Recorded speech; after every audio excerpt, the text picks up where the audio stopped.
அதே போல போலீஸே வந்து இந்த அளவு மெத்தனமாக இருக்கிறது, கம்ப்ளைண்ட் கொடுக்குறவங்களே வந்து அவங்க வந்து நிர்வாணமாக்கி அந்த பேரண்ட்ஸே ஹரஸ் பண்றது, இதை பத்திரிகைகள்ல பார்த்து கோர்ட்டு சூமோட்டோவா எடுக்கிறது, இதெல்லாம் முதலமைச்சருக்கு தெரியாதா?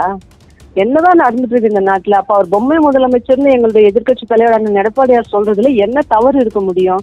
அதே போல கனிமொழி ரொம்ப பெண் உரிமைக்கு பாடுபடுற ஒரு முதல் நபர் மாதிரி எல்லாத்துக்கும் முன்ன ஓடி ஓடக்கூடியவர், எங்க ஆட்சியில இளம் விதவைகள் அதிகமாகி விட்டார்கள் எல்லாம் கதறிக்கிட்டு இருந்தவர், அவர் விருகம்பாக்கத்துல நடத்துற ஒரு நடத்துற ஒரு பொதுக்கூட்டத்திலே பாத்தீங்கன்னா பெண் காவல் இருக்கே அவங்களுக்கே பாலியல் தொல்லை தராங்க, தொடக்கூடாத இடத்துல இளைஞரணி நிர்வாகிகள் திமுக நிர்வாகிகள் தொடறாங்க, அதுக்கு சமரசம் பேசுறாங்க.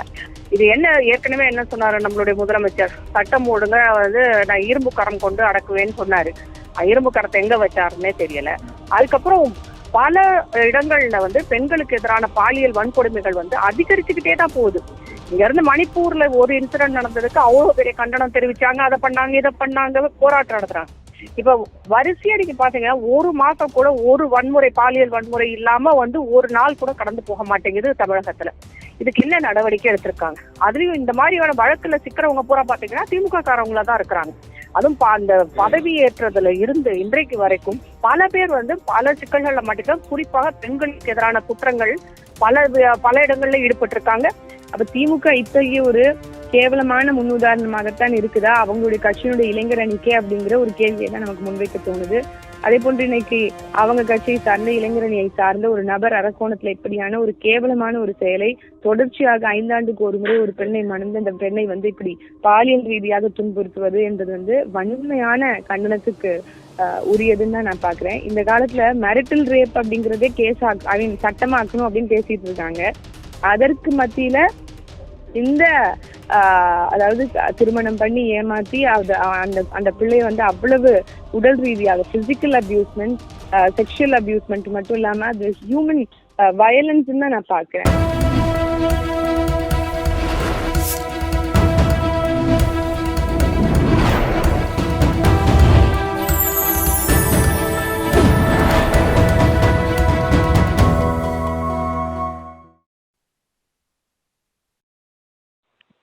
வணக்கம் மேடம்.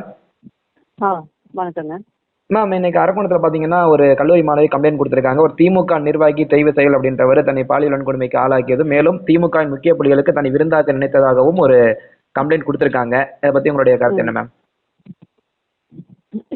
இதை பத்தி மட்டும் இல்ல, கடந்த 4 வருஷமாவே தமிழ்நாட்டுல பாத்தீங்கன்னா ஒரு நாளைக்கு எல்லா மாவட்டத்திலயுமே வந்து 100க்கும் மேற்பட்ட போக்சோ வழக்குகள் பதிவாயிட்டே தான் இருக்கு. 2022 இருந்து அப் டு டேட் 25 வரைக்கும் எவ்வளவு வழக்குகள்ன்றது எங்க கையில வந்து டேட்டாவாவே நாங்க வச்சிருக்கோம் மொத்தமே. அதுக்கெல்லாமும் எந்த நடவடிக்கையும் கிடையாது. இன்னொன்னு பாத்தீங்கன்னா முதல்ல இதுக்கு எல்லாம் முத்தாய்ப்பா அண்ணா யூனிவர்சிட்டி விவகாரமே எடுத்துக்கலாம். அதுல வந்து 2 பேர் சம்மந்தப்பட்டிருக்காங்கன்னு புகார் கொடுத்த பெண்ணே வந்து இந்த மாணவியே சொல்றாங்க. ஆனா வந்து கமிஷனர் பாத்தீங்கன்னா ஒரே ஒருத்தர் தான் அப்படின்னு வழக்க முடிக்க பார்த்து கோர்ட்டே அதுக்கு கண்டனம் தெரிவிச்சது. கமிஷனர் அருண் வந்து எப்படி வந்து ஒரு சில மணி நேரங்கள்லயே இந்த மாதிரி வழக்கு முடிக்கிற மாதிரி ஒரே ஒருத்தர்னு சொல்லுவாருன்னு.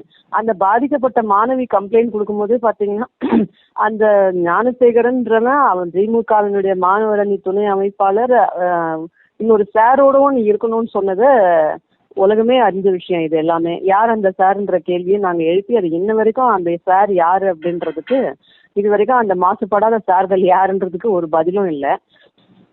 அதே போல பாத்தீங்கன்னா அண்ணா நகர்ல ஒரு போக்சோ வழக்கு, போக்சோ வழக்கு 10 வயது மாணவி வந்து பாலியல் பலாத்காரம், கூட்டு பாலியல் பலாத்காரம்ன்ற ஒரு புது கல்ச்சர் ஒரு 3 வருஷமா தமிழ்நாட்டுல இருக்குது.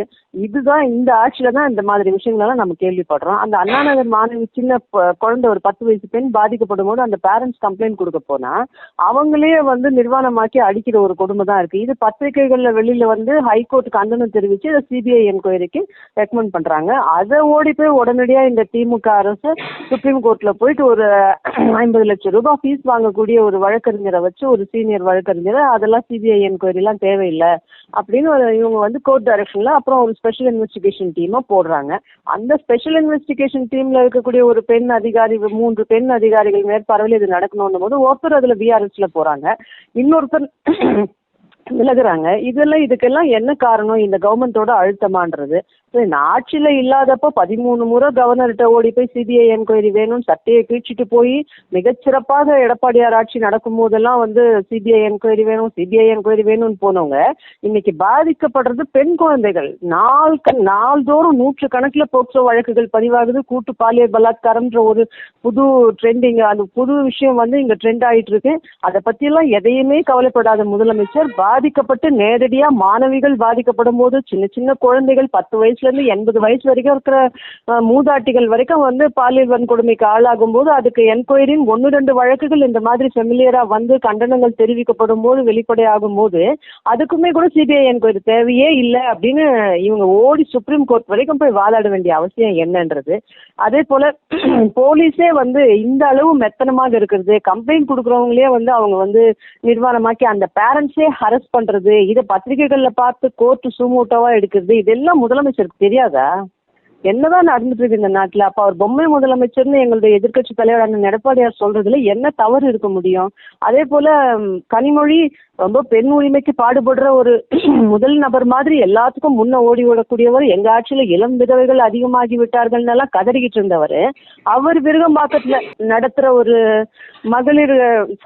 ஒரு பொதுக்கூட்டத்திலே பாத்தீங்கன்னா பெண் காவல் இருக்கே அவங்களுக்கே பாலியல் தொல்லை தராங்க. தொடக்கூடாத இடத்துல இளைஞரணி நிர்வாகிகள், திமுக நிர்வாகிகள் தொடறாங்க. அதுக்கு சமரசம் பேசுறாங்க, பஞ்சாயத்து பேசுறாரு. அந்த விருகம்பாக்கம் எம்எல்ஏ பஞ்சாயத்து பேசுறாரு. இது கனிமொழிக்கு தெரியாதா? கண்ணிருந்தும் குருடரா காதிருந்தும் செவிடரா தானே கனிமொழியில இருந்து அங்க இருக்கக்கூடிய பெண் எம்பிக்கள்ல இருந்து முதலமைச்சர் வரைக்கும் இருக்காங்க. அப்ப சட்டம் ஒழுங்கு தன்னுடைய கையில வச்சிருக்கக்கூடிய, காவல்துறை தன்னுடைய கட்டுப்பாட்டில் வச்சிருக்கக்கூடிய முதலமைச்சர் தூங்கி கொண்டிருக்கிறாரான்ற கேள்விகள் எழலையா? அது பெண் போலீஸுக்கே இதுதான் பாதுகாப்பு லட்சணம். பாதுகாப்பு கூட்டத்துக்கு வர்ற பெண் போலீஸுக்கே இளைஞரணி நிர்வாகிகள் திமுக இந்த தொல்லை தர்றாங்க, பாலியல் கொடுமையை நிகழ்த்துறதுக்கு தயாராகிறாங்கன்னா சாமானிய மக்கள் மாணவிகளுடைய நிலைமையை நீங்க நினைச்சு பாருங்க. இது மட்டும் கிடையாது. இன்னொன்னு பாத்தீங்கன்னா நீங்க செங்கல்பட்டு மாவட்டத்துல ஒரு 2 வருஷத்துக்கு முன்னாடி திமுக இளைஞரணி நிர்வாகி தேவேந்திரன் ஒருத்தன், இளைஞரணி துணை அமைப்பாளர் தேவேந்திரன், அவனும் அவருடைய தம்பியும் சேர்ந்து ஒரு பெண்ணுக்கு, சசிகலான்ற பெண்ணுக்கு பாலியல் கொடுமையை மாறி 2 பேரும் நிகழ்ச்சி அந்த பொண்ணு தூக்கு போட்டு தொங்குறாங்க. இன்ன வரைக்கும் அதை பத்தி பேசுறதுக்கு அந்த கேஸ் என்ன ஆச்சுன்னு கேட்கறது கூட நாதி கிடையாது. ஆனா எங்க ஆட்சியில இருக்கும்போது பாருங்க, இன்னைக்கு கள்ளச்சாராய மரணங்கள் 100க்கும் மேல நடக்குது. இளம் விதவைகள் அதிகமாகி விட்டார்கள், சட்டம் ஒழுங்கு சரியில்லை, சிபிஐ என்கொயரி தேவைன்னு அண்ணன்ல இருந்து தங்கச்சில இருந்து குடும்பத்துல இருக்க மாமா மச்சால இருந்து மொத்த பேரும் குதிச்சாங்கல்ல கோபாலபுரம் குடும்பத்துல. இன்னைக்கு அவங்க கிட்ட தானே ஆட்சி இருக்குது, அவங்க கிட்ட தானே சிபிசிஐடி இருக்குது, முதலமைச்சர் தானே போலீஸ் இருக்குது. மற்றதுக்கெல்லாம் முன்ன ஓடி வந்து மெழுகுவத்தி எங்கேயோ யூபியில நடந்தா, மணிப்பூர்ல நடந்தா மெழுகுவத்தி ஏந்தி கொண்டு கவர்னர் மாளிகை நோக்கி அன்னைக்கு போகக்கூடிய கனிமொழி இன்னைக்கு எங்க போனார்? மெழுகுவத்தி கிடைக்கலையா? இல்ல சட்டம் ஒழுங்கு எப்படி நிர்வகிக்கணும்னு இவங்களுக்கு துப்பு இல்லையா? இந்த மாதிரி பல கேள்விகள் வந்து எதிர்கட்சிகளுக்கு மாத்திரம் இல்ல, தமிழ்நாடு முழுவதும் எழுது. யாருக்குமே இன்னைக்கு பெண்களுக்கு குறிப்பா பாதுகாப்பே கிடையாது. குறிப்பா மாணவிகளுக்கு, படிக்கக்கூடிய வளரிளம் பெண்களுக்கு, கல்லூரி வரை யாருக்குமே தமிழ்நாட்டில் பாதுகாப்பு இல்லைன்னு ஒரு 6 மாசம் முன்னாடி அண்ணா யூனிவர்சிட்டி விவகாரத்துக்கு முன்னாடி நம்மளுடைய சென்னை உயர்நீதிமன்றம் கூட கண்டிச்சுதே. அதே போல கள்ளச்சாராய விவகாரங்கள், இது எல்லாத்துக்கும் காரணம் போதை கலாச்சாரம், கள்ளச்சாராயம் பெருகி இருப்பது. இவற்றையெல்லாம் நீங்கள் கட்டுப்படுத்துவதற்கு குழு அமைக்கிறீர்களா இல்லை நாங்கள் அமைக்கட்டுமான்னு கூட கோர்ட்டு கேட்டு பார்த்துருச்சு, சுமோட்டோவா வழக்குகளை எடுத்து பார்த்துருச்சு. எதை பத்தியுமே கவலைப்படாம செவிடங்காதுல ஊதுன சங்கு மாதிரில இந்த அரசும் முதலமைச்சரும் இருந்து கொண்டிருக்கிறார்கள். இதுக்கு மேல இதுல சொல்றதுக்கு என்ன இருக்கு? இதுக்கு ஒரே ஒரு தீர்வுன்னா ஆட்சி மாற்றம் மட்டும்தான் தீர்வு. இதுக்கு வேற எதுவுமே பண்ண முடியாது. ஏன்னா பல சம்பவங்கள், 100கணக்கான சம்பவங்கள், லாக்அப் டெத்ல இருந்து மாணவிகளுக்கு பாலியல் வன்கொடுமையில இருந்து மூதாட்டிகளுக்கு பாலியல் தொல்லையில இருந்து ஹரஸ்மெண்ட், செக்ஷுவல் ஹரஸ்மெண்ட் எங்க பார்த்தாலும் நிகழுது. இதுக்கெல்லாம் காரணம் போதை கலாச்சாரம், இந்த கள்ளச்சாராயம், சட்டம் ஒழுங்கு சீர்கெட்டு இருப்பது, போலீஸ் எதை பற்றியும் கவலைப்படாமல் இருப்பது, வெறும் லஞ்சம் வாங்குறது, டிராபிக் போலீஸ் வந்து 10,000 ரூபாய் ஃபைனை போட்டு கஜானாவை நிரப்பலாமா, அவங்க பேக்கெட்டை சொந்தமா நிரப்பிக்கலாமான்றது தான் கவர்மெண்ட்ல இருந்து கீழே இருக்க அதிகாரிகள் வரைக்கும். இந்த அரசு மேலேயும் முதலமைச்சர் மேலேயும் பயம் இல்லை. ஆட்சி மாற்றம் ஒன்றுதான் இதுக்கு வந்து சரியான தீர்வா இருக்க முடியும்ன்றதுதான் என்னுடைய பார்வை. மேம், இந்த சம்பவத்துல அந்த பெண், அந்த கல்லூரி மாணவி சொன்னது என்னன்னா, திமுக முக்கிய நிர்வாகிகளுக்கு என்னை விருந்தாக்க முயற்சிக்கிறாங்க, என்னை போய் அட்ஜஸ்ட்மெண்ட் போக சொல்றாங்கன்னு சொல்லி இந்த பெண் குற்றம் சாட்டினாங்க. எப்படி இது திமுக மட்டும் தொடர்ந்து நடக்குது? திமுகவின் அந்த முக்கிய புள்ளிகள் பெயர் மட்டும் வெளியே வர மாட்டேங்குது, என்ன காரணம்? அதுதான் நான் உங்களை கேட்கிறேன். திமுகல எப்போதும் இதுதான் நடக்குது. செங்கல்பட்டு விவகாரத்துல இருந்து, பெண் போலீஸுக்கு தொந்தரவு கொடுத்ததுல இருந்து, இன்னைக்கு இருக்கக்கூடிய அண்ணா யூனிவர்சிட்டி மாணவி ஒரு முக்கியமான மிகப்பெரிய இன்ஸ்டிடியூஷன், வரலாற்று முக்கியத்துவம் வாய்ந்த தலைநகர்ல இருக்கக்கூடிய ஒரு பாரம்பரியம் மிக்க ஒரு எஜுகேஷனல் இன்ஸ்டிடியூஷன், அங்கேயே இதுதான் நிலைமை. அவங்க திமுகவுடைய பொறுப்புல இருக்கக்கூடிய ஒருத்தன் வந்து ஞானசேகரன் நல்லா உள்ள போயிட்டு வரான், வருஷ கணக்குல உள்ள போறான், அங்க பிரியாணி சப்ளை பண்றான், என்ன வேணா பண்ணுவான், அவன் அங்க எவ்வளவு நேரம் வேணா இருப்பான், நைட் அண்டே அவன் அங்க உள்ள யூனிவர்சிட்டி, அண்ணா யூனிவர்சிட்டி உள்ள வந்து ஐடி கூட எதுவும் இல்லாம சுத்துவான். அந்த ஞானசேகரன் வீட்டுல மா சுப்பிரமணியனும் சென்னை மாநகருடைய துணை மேயர் மகேஷ் போய் பெட்ரூம் வரைக்கும் போய் பிரியாணி சாப்பிடுறாங்கன்னா, அப்ப திமுகவின் கை இதுல எந்த அளவு ஓங்கி இருக்கு, எந்த அளவு உயர்மட்ட அமைச்சர்கள்ல இருந்து அதிகாரிகள் வரைக்கும் அப்ப குற்றவாளிகளுக்கு சாதகமா இருக்கிறாங்கன்னு பாருங்க. எப்படி வெளியில வரும்? ஊடகங்கள் தான் அதை வெளியில கொண்டு வரணும். ஊடகங்கள் தான், இந்த மெயின் ஸ்ட்ரீம் மீடியாஸ் தான் இதை பத்திலாம் விவாதம் பண்ணணும். பத்திரிகைகள் தான் இதை வந்து தைரியமா வெளில கொண்டு வரணும். யாருமே வந்து அமைதியா இருக்கிறது, எல்லாரும் அமைதியா இருந்துட்டு மாறி மாறி கேள்வி கேட்டுட்டு அதோட அமைதியா அதிமுகவை பார்த்தா எல்லாரும் கேள்வி கேட்கறாங்க. சட்டமன்றத்தில் இதெல்லாம் பேசுறதுக்கும் எதிர்கட்சி தலைவருக்கு அனுமதி தர்றது கிடையாது. அப்படியே அவர் மீறி பேசினாலும் அதை எந்த ஊடகங்களும் ஒளிபரப்ப தயார் கிடையாது. இப்படி சினிமா துறையில இருந்து மக்களுடைய பாதுகாப்பு வரைக்கும் எல்லாத்தையும் தன்னுடைய கட்டுப்பாட்டில் வைத்திருக்கக்கூடிய இந்த திமுக அரசு, இந்த கேடுகட்ட திமுக அரசு எதற்கும் லாயக்கற்ற அரசாக இருக்கிறது, வீட்டுக்கு அனுப்பப்பட வேண்டிய அரசாக இருக்கிறது. எப்படி புள்ளிகள் பெயர் வரும்? அவங்க என்ன நடக்கிறாங்க, நாட்டுல எப்படி சட்டம் ஒழுங்கு பாதிக்கப்பட்டிருக்குன்றத சொல்றதுக்கு கூட பத்திரிகைகள் தயங்குது. ஒரு ஓரமா குட்டி செய்தியா தானே பத்திரிகை போடுது. மீடியா எங்க காட்டுது? விஷுவல் மீடியால ஏதோ பிரிண்ட் மீடியால தேடனா எங்காவது ஒரு ஓரமா ஒரு செய்தி இருக்கும். அதுல திமுக காரங்க அப்படி போட்டாலுமே கூட நல்ல திமுகவில் இளைஞர்களில் இருக்கக்கூடியவர்கள், மாணவர்களில் இருக்கக்கூடியவர்கள், ஞானசேகரன் உட்பட, நான் சொன்ன தேவேந்திரன் உட்பட எல்லா பாலியல் குற்றவாளிகளும், விருகம்பாக்கம் அந்த கனிமொழியினுடைய பொதுக்கூட்டத்தில் பெண் போலீஸுக்கு பாலியல் தொல்லை கொடுத்த அந்த இளைஞரணி நிர்வாகிகள் வரைக்கும் ஒருத்தர் பேரு கூட யாரும் வெளியில போட்டாலுமே கூட 1-2 மீறி வந்தா கூட சட்டமன்றத்திலே முதலமைச்சர் வந்து என்ன சொல்றாரு? பச்சையா போய் பேசுறாரு. இவர்கள் வந்து திமுகவின் அனுதாபிகள் தான் அப்படின்னு சொல்றாரு. அனுதாபிகள், நலம் விரும்பிகள்லாம் திமுகவில் இருக்கிற இந்த மாதிரி பாலியல் குற்றவாளிகளுக்கு புது பேரு அனுதாபி, நலம் விரும்பியா? முதலமைச்சர் அப்படி இல்லை பதிவு பண்றாரு. அப்புறம் எங்க மற்றவங்க அதை வந்து வெளிப்படுத்துவாங்க? அதிகாரிகளை கட்டுப்படுத்தி பயப்படுத்தி வச்சிருக்காங்க. பத்திரிகைகள் தான் இதை வெளில கொண்டு வரணும். உங்களை மாதிரி ஊடகங்கள் தான் இதை பத்தி பேசணும். எப்படி வெளியில வரும்? நாம தான் வெளியே கொண்டு வரணும். எதிர்கட்சி எங்களால் முடிந்த வரைக்கும் நாங்கள் சட்டமன்றத்துல போராடுறோம், வீதியில போராடுறோம், கண்டன ஆர்ப்பாட்டங்கள் நடத்துறோம். எங்க எதிர்கட்சி தலைவர் அறிக்கைகள் மேல அறிக்கைகள் கொடுத்து பல்வேறு விஷயங்களை வெளிப்படுத்துறாரு. ஆனா இன்னைக்கு பொள்ளாச்சி விவகாரத்துக்கு நாங்க சிபிஐ என்கொயரி போட்டு நீதி கொண்டு வந்த பின்னாடி எங்களால் கிடைத்த நீதியின் வெக்கமில்லாமல் மாற்றட்டுவதுதான் கனிமொழிக்கும் முதலமைச்சருக்கும் வேலை. இந்த துணை முதலமைச்சர்னு ஒருத்தர் இருப்பாரு, ஆவுன்னா எதுக்காலும் ஒரு கருத்து சொல்லிட்டு இருந்தாரு. இப்ப எங்க அவர் கருத்தை சொல்றது கிடையாது? அவர் எங்க போனாரு?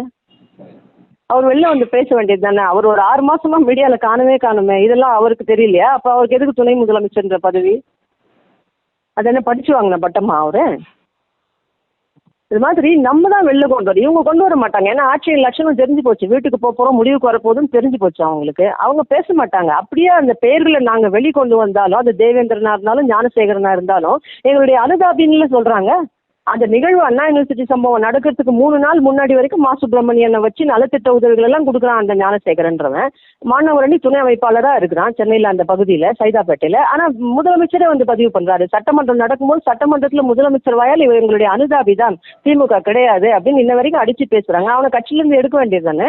அனுதாபின்னு வாங்க, நலம் விரும்பின்னு வாங்க, இந்த மாதிரி புது புது பெயர்களை வைப்பாங்க. அப்புறம் எங்க இந்த பெயர் வெளியே வரும்? பத்திரிகைகள் தான் கொண்டு வரணும், ஊடகங்கள் தான் கொண்டு வரணும். உங்களை போன்றவர்கள் தான், யூடியூப் சேனல்ஸ் தான் இதை பற்றியெல்லாம் பேசணும், மக்களுக்கு தெரியப்படுத்தணும். மக்களுக்கு தெரிஞ்சிருக்கு. பத்திரிகைகள் தான் இன்னைக்கு வாய மூடிட்டு இருக்கு, ஊடகங்கள் தான் வாய மூடிட்டு இருக்கு. மக்களுக்கு இந்த லட்சணம் எல்லாம் தெரிஞ்சுட்டு தான் இருக்கு. மக்கள் தேர்தலுக்காக வெயிட் பண்ணிட்டு இருக்காங்க. Okay ma'am. ஓகே ரொம்ப நன்றி மேம் உங்களுடைய கருத்துக்களுக்கு. தேங்க்யூ. இது வந்து முதல் தடவை நடக்கல. இவங்க வந்ததுல இருந்து இது 3வது இன்சிடென்ட் கூட சொல்லலாம். அதுவும் இவங்க திமுக கட்சியை சேர்ந்தவங்களே வந்து சம்மந்தப்பட்டிருக்குது. ஏற்கனவே நீங்க பாத்தீங்கன்னா ஒன்று வந்து சிதம்பரம் நினைக்கிறேன், இல்லை தஞ்சாவூர்ல அன்பில் மகேஷ் அவருடைய டிரைவர் சம்மந்தப்பட்ட ஒரு வழக்கு ஒன்று இருந்தது. அதுல இப்படிதான் ஒரு பெண்ணை ஏமாத்தி கூட்டு பாலியல் வன்முறை செய்ததாக வந்து செய்தியெல்லாம் வந்தது. அதுக்கப்புறம் வந்து பாத்தீங்கன்னா அண்ணா யூனிவர்சிட்டியில நடந்த ஒரு இன்சிடென்ட், அதுலயும் திமுகவை சேர்ந்தவர் தான் வந்து சம்மந்தப்பட்டிருந்தாரு. அங்கேயும் இதே தான், இந்த மாதிரி தான் திமுகவில் இருக்கும் பெரிய ஆட்களுக்கெல்லாம் வந்து பஞ்சு போக சொல்லி பல மாணவிகளை துன்புறுத்தினதா ஒரு கேஸ் வந்தது. இப்ப இது 3வது இன்சிடென்ட். இப்ப இதுலயும் அப்படிதான். அந்த பெண்ணே வந்து பல இடங்கள்ல நான் வந்து போய் கம்ப்ளைண்ட் பண்ணியும் கூட வந்து யாருமே அதை எடுக்க மாட்டேன்னு சொல்லிட்டாங்க. இறுதியா நான் போய் எஸ்பிட்ட கொடுப்பேன்னு சொல்லியிருக்காங்க. இந்த 3 வழக்குகள்லயுமே பாத்தீங்கன்னா அவங்க சாதாரணமா போய் இப்போ எந்த போலீஸ் ஸ்டேஷன்ல கம்ப்ளைண்ட் பண்ணாலும் கம்ப்ளைண்ட் எடுக்கவே இல்லை. அதுக்கப்புறம் மிகப்பெரிய போராட்டத்துக்கு அப்புறம் தான் வந்து இந்த கம்ப்ளைண்ட்டவே எடுக்கிறாங்க. அதையும் சரியா விசாரிக்கல. இந்த பெண்ணும் அதே தான் சொல்றாங்க. என்ன மட்டும் இல்லை, இன்னும் நிறைய மாணவிகளும் இந்த மாதிரி மாட்டியிருக்காங்கன்னு கூட அவங்க சொல்லியிருக்காங்க. இது என்ன ஏற்கனவே என்ன சொன்னாரு நம்மளுடைய முதலமைச்சர், சட்டம் ஒழுங்க வந்து நான் இரும்பு கரம் கொண்டு அடக்குவேன்னு சொன்னாரு. இரும்பு கரத்தை எங்க வச்சாருன்னே தெரியல. அதுக்கப்புறம் பல இடங்கள்ல வந்து பெண்களுக்கு எதிரான பாலியல் வன்கொடுமைகள் வந்து அதிகரிச்சுக்கிட்டே தான் போகுது. இங்க இருந்து மணிப்பூர்ல ஒரு இன்சிடென்ட் நடந்ததுக்கு அவ்வளவு பெரிய கண்டனம் தெரிவிச்சாங்க. அதை பண்ணாங்க, இதை பண்ணாங்க, போராட்டம் நடத்துறாங்க. இப்ப வரிசையா நீங்க பாத்தீங்கன்னா ஒரு மாசம் கூட ஒரு வன்முறை, பாலியல் வன்முறை இல்லாம வந்து ஒரு நாள் கூட கடந்து போக மாட்டேங்குது தமிழகத்துல. இதுக்கு என்ன நடவடிக்கை எடுத்திருக்காங்க? அதுலயும் இந்த மாதிரியான வழக்குல சிக்கிறவங்க பூரா பாத்தீங்கன்னா திமுக காரவங்களா தான் இருக்கிறாங்க. அதுவும் அந்த பதவி ஏற்றதுல இருந்து இன்றைக்கு வரைக்கும் பல பேர் வந்து பல சிக்கல்கள்ல மாட்டிக்க, குறிப்பாக பெண்களுக்கு எதிரான குற்றங்கள் பல இடங்கள்ல ஈடுபட்டு இருக்காங்க. நிறைய வழக்குகள். இந்த திரு கருணாநிதி அவர்கள் தாம்பரத்துல ஒரு பெண்ணோட அவங்க வீட்டுல வேலை பார்த்த பெண்ணும் இதே மாதிரி தான் வன்முறைக்கு ஆளான. இந்த மாதிரி பல இடங்கள்ல வந்து திமுகவினர் வந்து பெண்களுக்கு எதிரான குற்றங்கள்ல ஈடுபட்டு இருக்கிறது வந்து நம்ம ஏத்துக்கவே முடியாத ஒரு விஷயம். இத முதல்வர் எப்படி செய்ய போறாருன்னு தெரியல. இப்ப அவர் என்ன சொல்லியிருக்கிறாரு, அவரு கட்சியை விட்டு நீக்கிருப்பார். எப்பயும் போல இவங்க நடிக்கிற நாடகத்தை நடிச்சுக்கிட்டே தான் இருக்கிறாங்க. ஆனா வந்து என்ன பண்றாங்கன்னா சரியான நடவடிக்கைகள் இல்லை. இதுல கண்டிப்பாக நம்ம காவல்துறையை கண்டிக்கணும். ஏன்னா ஒரு சாதாரண குடும்பத்தை பெண் வந்து ஒரு கேஸை கொடுத்தா ஏன் எடுக்க மாட்டேங்கிறாங்க, எஃப்ஐஆர் போடுறது இல்லை.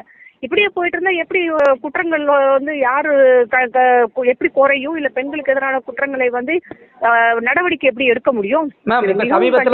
சமீபத்துல சட்டப்பேரவையில முதல்வர்களே கடுமையான தண்டனைகள்லாம் கொண்டு வந்தாங்க பெண்களுக்கு எதிரான குற்றங்களுக்கு. அதையும் மீறி இப்படி நடக்குதுன்னா இப்படி செய்யக்கூடிய ஆண்களுக்கு, குறிப்பா அந்த திமுக நிர்வாகிகளுக்கு நீங்க என்ன சொல்ல விரும்புறீங்க? சாதாரண ஆண்கள் செஞ்சா பரவாயில்லைங்க, குடிமகள் இது போல திமுக கட்சியினர் தானே செய்யறாங்க. அப்படிப்பட்ட குற்றவாளிகளுக்கு தானே இவங்க கட்சியில இடமே கொடுத்துருக்காங்க. குற்றவாளிகளின் புகலிடமா தானே இருக்குது திமுகவை பொறுத்த வரைக்கும். எத்தனையோ தகராறுகள், டீ கடையில இருந்து பரோட்டா கடை வரைக்கும் உங்க சண்டை போடுறாங்க, காசு அடிச்சு பிடுங்குறாங்க, இதெல்லாம் கேள்விப்பட்டோம். ஆனா பெண்களுக்கு எதிரான பாலியல் வன்கொடுமையில இன்றைக்கு முதல் இடத்துல இருக்கிறதுனா அது திமுக கட்சியா தான் இருக்கு. பொள்ளாச்சி விஷயத்துல கூட பாத்தீங்கன்னா ஒருத்தர் வந்து அதுல திமுக, ஒருத்தர் காங்கிரஸ், ஒருத்தர் அதிமுக. ஆனா நம்ம முதல்வர் என்ன சொல்றாரு, எங்க கட்சி வந்ததுக்கு அப்புறம் தான் அந்த கேஸ்ல வந்து நியாயம் கிடைச்சதுன்னு சொல்றாங்க. இவங்களுக்கு அந்த கேஸுக்கு சம்பந்தமே இல்லை. அது சிபிஐ விசாரிச்சு அது பிரச்சனை முடிஞ்சது. இப்ப தண்டனை கொடுத்தாங்க. இந்த வழக்கையும் என்ன கேட்டா சிபிஐட்ட கொடுத்தே ஆகணும். அப்பதான் இதுல இருக்கிற உண்மை வெளிவரும். இல்லாட்டி இது இன்னொரு வழக்கா மாறிடும். இதையும் வந்து குழி தோண்டி புதைச்சிருவாங்க. அதுக்கப்புறம் முதல்வர் அவர் கட்சி ஆட்களுக்கு என்ன மாதிரியான வார்னிங் கொடுக்க போறாருன்னு தெரியல, எச்சரிக்கை செய்ய போறாருன்னு தெரியல. இந்த மாதிரியான ஆட்கள் மேல் என்ன நடவடிக்கை எடுக்க போறாங்கன்றது நமக்கு தெரியல. ஆனால் ஒன்று உறுதியாக தெரிகிறது, இந்த 4 வருடங்களில் பெண்களுக்கு எதிரான குற்றங்கள் அதிகமாக நடக்குது. அதிலும் திமுகவினர் வந்து இதுல அதிகமாக ஈடுபடுவது உறுதி. இது நல்லதுக்கு இல்லை என்பதுதான் என்னுடைய கருத்து. இது போன்ற திமுக நிர்வாகிகளிடமிருந்து தப்பித்துக்கொள்ள பெண்கள் என்ன செய்யணும்னு நினைக்கிறீங்க நீங்க? முதல்ல இவங்களுக்கு ஓட்டு போடக்கூடாது, அதுதான் ஃபர்ஸ்ட் இது சொல்ல முடியும். ஏன்னா இவங்க வரும்போதெல்லாம் இந்த பிரச்சனை கொண்டு வராங்க, பெண்களுக்கு எதிரான குற்றங்களை கொண்டு வந்து கொண்டே இருக்கிறாங்க.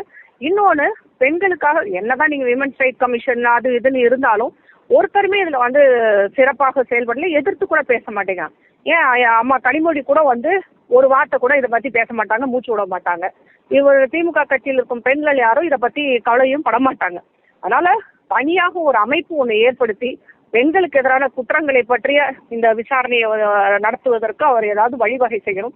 இதுல குறிப்பாக நீதிபதிகள், ரிட்டையர் ஆன நீதிபதிகள் இருக்கலாம், இந்த சோசியல் ஒர்க்கர்ஸ் இருக்கலாம். இந்த மாதிரி ஒரு பெண்கள் அமைப்பு ஏற்கனவே விசாகா கமிட்டி இருக்குது. அதுக்கப்புறம் பல கமிட்டியை வந்து மத்திய அரசு அமைத்து இருந்தாலும் பெண்களுக்கு எதிரான குற்றத்திற்காக, ஆனா அது எதுவுமே இங்க எடுபடலை. ஏன்னா பாதிக்கிறது சாதாரண பெண்கள், செய்வது எல்லாம் கட்சியை சேர்ந்தவர்களாக இருக்கிறார்கள்.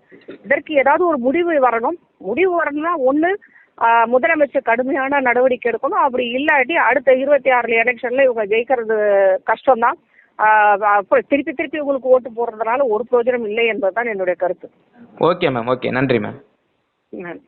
இல்ல, இன்னைக்கு சென்னை என்பது, தமிழ்நாடு என்பது ரொம்ப பாதுகாப்பான ஒரு ஸ்டேட், குறிப்பா பெண்களுக்கு அப்படின்னு சொல்லி நம்ம மார்த்தட்டிக்கக்கூடிய அரசை வைத்திருக்கிறோம்.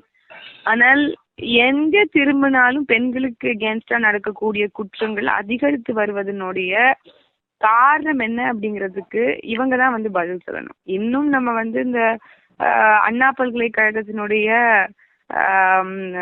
ஞானசேகரன் என்பவனுடைய வழக்கினுடைய கொதிப்பை இன்னும் அடங்கல.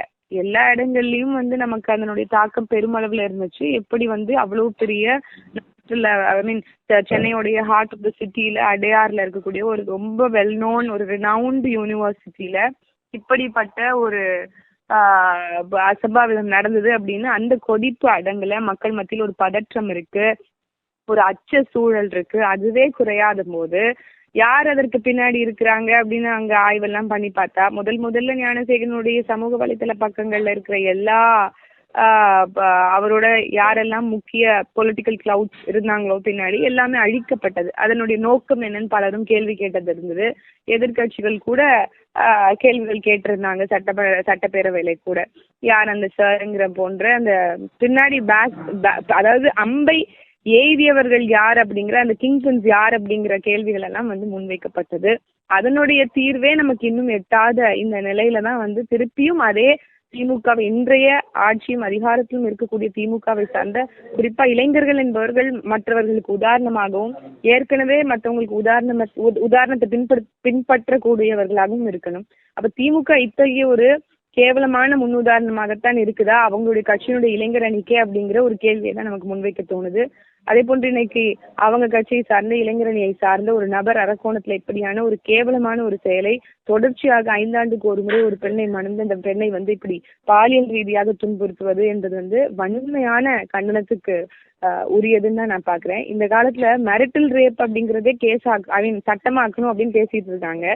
அதற்கு மத்தியில இந்த அதாவது திருமணம் பண்ணி ஏமாத்தி அந்த பிள்ளைய அவ்வளவு உடல் ரீதியாக பிசிக்கல் அபியூஸ்மெண்ட், செக்ஷுவல் அபியூஸ்மெண்ட் மட்டும் இல்லாம அது ஹியூமன் வயலன்ஸ் தான் நான் பாக்குறேன். அது மனித உரிமை மீறல் அப்படிங்கிறது தான் இது. நம்ம இதை எடுத்து சொல்லணும். இது இப்படியே தொடர்ச்சி அப்படின்னா இங்க பெண்கள், குழந்தைகள், முதியவர்கள் அப்படின்னு ஆண்களுக்கு கூட இங்க பாதுகாப்பு இல்லாத ஒரு சூழலை தான் இன்னைக்கு தமிழ்நாடு உதாரணமா காட்டுதா அப்படிங்கறத நம்ம கேள்வியா எழுப்ப வேண்டியதா இருக்கு. இதற்கு விரைவாக இன்றைக்கு இருக்கக்கூடிய அரசு ஒரு முடிவெடுக்கணும். வெறும் தற்காலிக நீக்கம் கட்சியில இருந்து அப்படிங்கறதெல்லாம் ஒரு தீர்வு கிடையாதுங்கிறதையும் அவர்கள் உணரணும். நான் எங்களுடைய தலைமை எப்போதும் சொல்வது போலதான், ஒண்ணு ஒரு தவறு செய்வதற்கு முன்னாடி அதை காக்கணும். அப்படி இல்லையா அது நடக்காம அடுத்த முறை நடக்காம இருக்கிறதுக்கான ஒரு தற்காப்பு, ஒரு முன்னுதாரண அரசை இவங்க வழி நடத்தணும் அப்படிங்கறத நம்ம இங்க சொல்ல வேண்டிய அவசியமா இருக்கு.